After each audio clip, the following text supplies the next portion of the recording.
ఐదవ మహాజనపదం వజ్జి. వజ్జి లిచ్ఛవి తెగలవారు ఈ గణరాజ్యానికి చెందినవారు. ఇది ఆనాటి గణరాజ్యాల్లో ముఖ్యమైనది, చాలా బలమైనది, సంఘటిత శక్తికి మారుపేరుగా చెప్పవచ్చు. వీరి ముఖ్య వృత్తి పశుపోషణ. ఈ గణరాజ్యానికి రాజధాని వైశాలి. వీరితో మల్ల అనే తెగవారు కలిసి తెగ ప్రాతిపదికన గణరాజ్యాన్ని ఏర్పాటు చేసుకున్నారు. గణరాజ్య వ్యవస్థలకు ఆధారమైన సతాగార, తెగసభ వీరి పాలనలో సమదృష్టి న్యాయ విధానాన్ని అవలంబించి తమ రాజ్య వ్యవస్థలను రూపొందించుకున్నారు. వీరు యుద్ధ విద్యలు, వ్యాయామము, బలమైన సైనిక శక్తి వీరి సొంతం. వీరి సంఘటిత శక్తిని ఎదుర్కొనలేక మగధరాజైన అజాతశత్రువు కుటిల తంత్రం ఉపయోగించి తెగల మధ్య చిచ్చు రగల్చి వజ్జి రాజ్యాన్ని మగధలో విలీనం చేశాడు. ఆరవది మల్ల. మహాభారతంలో మల్లరాజ్య ప్రస్తావన ఉంది. మల్ల గణరాజ్యం భరతఖండంలో పురాతన 16 గణరాజ్యాల్లో ఒకటి. ఆ మల్ల తెగ ప్రస్తావన పురాణాల్లో మనకు కనిపిస్తుంది. తదనంతరం బౌద్ధ, జైన మతాలు ప్రాబల్యంలోకి వచ్చాయి. ఇది భరతఖండంలో తూర్పు వైపున వ్యాపించి ఉంది. మల్ల రాజ్యంలో 9 రాష్ట్రాలు ఉన్నాయి. మల్ల వీరులు యుద్ధప్రియులు. వీరిలో ధైర్య సాహసాలు ఎక్కువ. వీరి రాజ్యపాలన మొదట తెగ పాలనగా ఉండేది. ఆ తర్వాత ప్రజల చేత ఎన్నుకోబడిన ప్రజాప్రతినిధుల పాలనగా మారింది. బుద్ధుని కాలంలో మల్ల రాజ్యంలో 2 రాష్ట్రాలు ముఖ్యమైనవిగా ఉండేవి. ఒకటి పావ, 2 కుషినార. కుషినారాలో బుద్ధుడు నిర్యాణం ముందు తన చివరి భోజనం చేశాడు. 7వ గణరాజ్యం పాంచాల. పాంచాల రాజ్యం ప్రాచీన గణరాజ్యాల్లో ఒకటి. దీని ప్రస్తావన మహాభారతంలో మనకు కనిపిస్తుంది. పాంచాల రాజు ద్రుపదుడు. ద్రౌపది ఈ దేశ రాజకుమార్తె. ద్రోణుని శిష్యరికంలో అర్జునుడు గురుదక్షిణగా ద్రుపదుని జయించి ద్రోణునికి అప్పగిస్తాడు. ఆ తర్వాత పాంచాల రాజ్యం 2గా చేసి ద్రోణుడు, ద్రుపదుడు పాలిస్తారు. ఇది మహాభారతంలోని కథ. పాంచాల భారతదేశానికి ఉత్తరం వైపు ఉంది. ఇది కురు రాజ్యానికి తూర్పు వైపున వ్యాపించి ఉంది. ఇది హిమాలయాలకు, గంగా నదికి మధ్యలో ఉంది. ఇది ప్రస్తుతం ఉత్తరప్రదేశ్లో ఉంది. ఇది మొదట రాజరిక పాలనలో ఉండి ఆ తర్వాత రిపబ్లిక్గా మారింది. ఇది క్రీస్తుకు పూర్వం 5వ శతాబ్దంలో జరిగింది. పాంచాల రాజ్యం కౌటిల్యుని అర్థశాస్త్రాన్ని అనుసరించి పాలన సాగించింది. 8వది శూరసేన. శూరసేన ప్రాచీన గణరాజ్యాల్లో ఒకటి. దీని గురించి వివరణ మహాభారతంలో కనిపిస్తుంది. దీని రాజధాని మధుర. శూరసేన మహారాజు దీనికి రాజు. కంసుని వధించిన శ్రీకృష్ణుడు శూరసేనుని రాజుగా ప్రకటిస్తాడు. తర్వాత మధురా నగరం శ్రీకృష్ణుని భక్త పారవశ్యంలో మునిగి తేలుతుంది. దీనిని భాగవతంలో మనం చూడవచ్చు. తర్వాత అవంతిపుత్ర అనే రాజు బుద్ధిజం వ్యాప్తిలోకి వచ్చిన తర్వాత ముఖ్యమైన భూమికని పోషించాడు. ఈయన బుద్ధుని శిష్యులలో ముఖ్యుడు. తదనంతరం ఇది మగధ ఆధీనంలోకి వస్తుంది. 9వది వత్స. ఇది ప్రస్తుతం ఉత్తరప్రదేశ్లోని అలహాబాద్ చుట్టుపక్కల ప్రాంతం. దీని రాజధాని కౌసంబి. ఇది ప్రముఖ వ్యాపార కేంద్రంగా బాసిల్లింది. కౌసంబి నగరంలో అప్పటి పేరెన్నిక కన్నా వ్యాపారులున్నారు. ఇది ఉత్తర, పడమర, మధ్య భారతదేశానికి కూడలిగా ఉండేది. ఉదయనుడు అనే రాజు శక్తివంతమైన రాజు. ఈయన పాలనలో బౌద్ధ మతం వ్యాప్తిలోకి వచ్చింది. తర్వాత అధికార మతం అయింది. 10 మత్స్య. ఇది ప్రస్తుతం రాజస్థాన్లో జైపూర్ మరియు ఆల్వార్, భరత్పూర్ మొదలైన ప్రాంతాల్లో ఉండేది. మత్స్య గణరాజ్య ప్రస్తావన పురాణాల్లో మనకు కనిపిస్తుంది. మహాభారత కాలంలో మత్స్యదేశాధీశుడు విరాటరాజు. ఈయన పాండవుల బంధువు. కురుక్షేత్రంలో పాండవుల తరపున పోరాడాడు. ఇది కొంతకాలం చేది దేశ ఆధీనంలో ఉండేది. ఆ తర్వాత స్వతంత్ర గణరాజ్యం అయింది.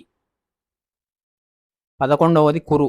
కురు రాజ్యం ఇది పురాణ ప్రాశస్త్యమైనది. మహాభారతం ఇతిహాసం దీని చుట్టూ తిరుగుతుంది. కురు అనే పదం పురు నుండి వచ్చింది. ఇది చంద్రవంశ రాజైన భరతుని వంశం నుండి వచ్చింది. ఈ భరతుని వంశం కొంతమంది మధ్య భారతం, కొందరు హిమాలయాల వెనక వైపు ఉండేవారు. ఈ కురు రాజ్యం క్రీస్తుకు పూర్వం 5వ శతాబ్దంలో గణరాజ్యంగా అవతరించింది. 12 కాంబోజ. ఈ ప్రాచీన గణరాజ్యం హిమాలయాల్లోని హిందూకుష్ పర్వతాల ప్రక్కన వ్యాపించి ఉంది. ఇప్పుడు పాకిస్తాన్లో ఉంది. ఈ గణరాజ్యం నందు హింద్, ఇరానియన్ సంస్కృతుల మిశ్రమంగా కనిపిస్తుంది. ఇది చాలా కాలం గాంధార గణరాజ్యంతో కలిసి ఉండేది. 13 గాంధార. గాంధార రాజ్యం చాలా ప్రాచీనమైన రాజ్యం. ఇది వేదకాలంలో ఏర్పడిన గణరాజ్యం. ఇది సింధు నది పారివాహక ప్రాంతంలో విలసిల్లింది. దీని ప్రస్తావన మహాభారతంలో కూడా మనకు కనిపిస్తుంది. ధృతరాష్ట్రుని భార్య గాంధారి ఈ దేశ రాజకుమార్తె. ఆమె సోదరుడు శకుని ఈ దేశ రాజు.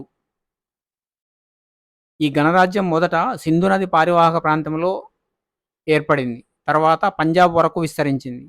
వీరు యుద్ధవీరులు, మిక్కిలి క్రోధ స్వభావులు.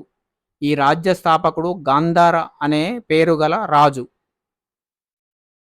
14 అవంతి. ఇది పశ్చిమ భారతదేశంలో ముఖ్యమైన గణరాజ్యం. ఇది ఇప్పటి మధ్యప్రదేశ్ రాష్ట్రంలో ఉంది. బౌద్ధమత ప్రస్థానంలో ముఖ్యమైన భూమికని పోషించింది అవంతి గణరాజ్యం. మిత్రావతి నది అవంతి రాజ్యాన్ని ఉత్తర దక్షిణాలుగా విడగొడుతుంది. ఇది తర్వాత కాలంలో మగధ రాజ్యంలో విలీనమైంది. అస్మక. దక్షిణ భారతదేశంలో ఉన్న ఏకైక జనపదం అస్మక. దీని రాజధాని పోదన్ లేదా పైథాన్. ఇది గోదావరి, మంజీరా తీరాలను ఆనుకొని కొంత మహారాష్ట్ర, కొంత తెలంగాణ ప్రాంతాల్లో ఉన్న ప్రాంతం. రాజధాని పోతన్. దీన్ని పోతలి, పౌధాన్యపురం, బహుధాన్యపురం, బోధన్ అని కూడా అంటారు. బుద్ధుని సమకాలీనుడైన రాజు సుజాతుడు బోధన్ పాలకుడని బౌద్ధమత గ్రంథాల వల్ల తెలుస్తుంది. జైన తీర్థంకరుల్లో ప్రథముడు వృషభుని కుమారుడు బాహుబలి బోధన్ను రాజధానిగా చేసుకొని పాలించాడని జైన మత గ్రంథాలు తెలుపుతున్నాయి. సుత్నీపాతం అనే గ్రంథం అస్మక రాజ్యాన్ని ధృవీకరిస్తుంది. మహాభారతంలో పోదన్ రాజు తమ సైన్యంతో వచ్చి పాండవుల తరపున పోరాడాడు. 16 చేది. ప్రాచీన జనపదాలలో చేది ఒకటి. దీని ప్రస్తావన పురాణాలలో కనిపిస్తుంది. ఋగ్వేదంలో కూడా దీని ప్రస్తావన మనకు కనిపిస్తుంది. మహాభారత కాలంలో చేది రాజు శిశుపాలుడు. పాండవుల రాజసూయ యాగంలో శ్రీకృష్ణుని ఎదిరించి అతని చేత హతమవుతాడు. చేది రాజ్యం 2 రాజ్యాల మధ్య సెటిల్మెంట్ వలన ఏర్పడినది. ఇది హిమాలయాల పర్వత రాజ్యం, అంటే ఇప్పటి నేపాల్ నుండి యమునా నది వరకు వ్యాపించింది. రాజకీయ పరిపాలన, సాంఘిక ఆర్థిక పరిస్థితులు. ప్రారంభంలో భారతదేశంలో రాజ్యాలు ఏర్పడడం 3 దశల్లో జరిగింది. గంగానది లోయలో ఈ ప్రక్రియ మొదట ఆర్యుల సమయంలో సంచార జాతులు ఒక స్థిరమైన ప్రదేశంలో ఆటవిక రాజ్యాల వైపు ప్రవాసం జరిగింది. 2వ దశలో జనపదాల మధ్య పోటీ కాలంలో మహాజనపదాలు క్రీస్తుకు పూర్వం 6వ శతాబ్దంలో ఏర్పడ్డాయి. మూడవ దశ సామ్రాజ్య దశ. ఈ దశలో మహాజనపదాల్లో ఒకటైన మగధ క్రీస్తుకు పూర్వం 4వ శతాబ్దం నాటికి పూర్తి ఆధిపత్యం సాధించింది. పరిపాలన. మహాజనపద సమయంలో భారతదేశంలో 2 విభిన్న రకాల పాలన ఉండేది. ఒకటి కుల సమూహ లేదా ఘన సంఘాల పాలన. రెండవది రాజరిక పాలన. రాజరిక పాలన గంగానది పరివాహక ప్రాంతంలో ఉంటే, ఘన సంఘ పాలన హిమాలయ పాద ప్రాంతాల్లో ఉండేది. ఘన సంఘాల్లో 1 కంటే ఎక్కువ క్షత్రియ కులాలు ఉండేవి. ఉదాహరణకు శాక్యులు, లిచ్చవి, మల్లులు. జైన బౌద్ధ సాహిత్యాల వలన తెలిసేది ఏమిటంటే, గణరాజ్యాలు బలహీనమవుతున్న సమయంలో బలమైన రాజరికం వైపు మళ్ళీ రాజ్యాలు ఏర్పడ్డాయి. ఇనుప ఖనిజం లభ్యత కారణంగా వ్యవసాయం, వ్యాపారం సమృద్ధిగా జరిగింది.